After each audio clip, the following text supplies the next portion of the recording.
Do the Watusi.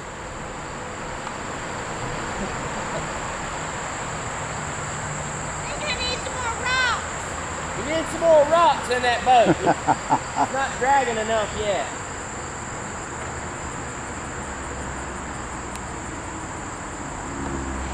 You know, I didn't have breakfast. What? I didn't eat breakfast. I had a handful of heart attack. What was that? Something flicking. Something flicking. I had a handful of heart attack tablets.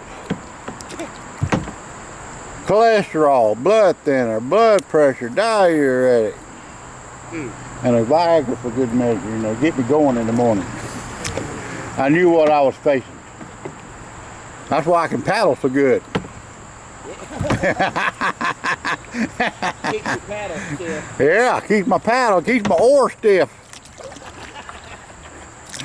So what you holding on to, my oar?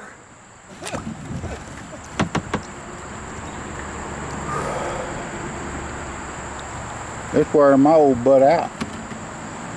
But I love it. I do too. There's Sacagee wheels. She got a stick. What's she doing? Probably loading up that kayak with some more rocks. Maybe she's using that stick for a lever.